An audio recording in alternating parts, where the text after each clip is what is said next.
On ouvre notre page spéciale sur les 70 ans de la libération de Paris.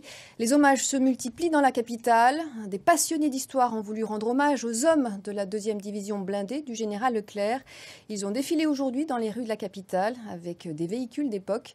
Ambiance avec Frédéric Ovas et Daniel Petit-Tuéneau.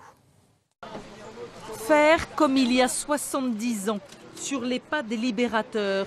C'est ce qui anime cette centaine de passionnés de la Deuxième Guerre mondiale, regroupés ce matin porte d'Orléans pour défiler dans Paris.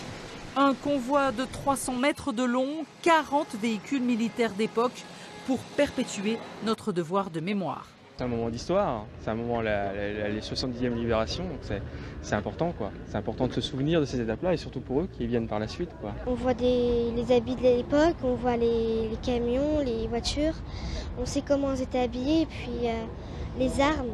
On approche de la libération de Paris et je pense que si on est comme nous sommes actuellement, c'est-à-dire libres, c'est parce qu'avant nous, nos aïeux ont vaillamment combattu.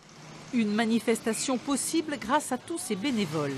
Vraiment, le rôle de nos associations, c'est de faire que tous les gens n'oublient pas ce qu'il y a eu. Parce que c'est notre histoire, c'est l'histoire de France. L'histoire de France, elle est longue, elle est vaste. Le défilé s'est dirigé vers l'école militaire en passant par Montparnasse. Un moment d'émotion. Quand on vous applaudit ou quand on voit particulièrement un ancien de la 2e DB qui pleure quand il vous voit passer, je ne sais pas si c'est dit la chair de poule, mais rien que d'y penser. On n'est pas déguisé, on est habillé en tenue d'époque, parce qu'on est des passionnés, on est passionnés par la Seconde Guerre mondiale, surtout parce que ma mère a fait la Seconde Guerre mondiale dans les FFL, c'est-à-dire ceux qui ont débarqué en Provence, et mon père a fait la guerre de 14, donc je suis intéressé par l'histoire depuis des années. Ce soir, la mairie du 15e arrondissement de Paris accueille le grand bal de la Libération, tenue d'époque exigée.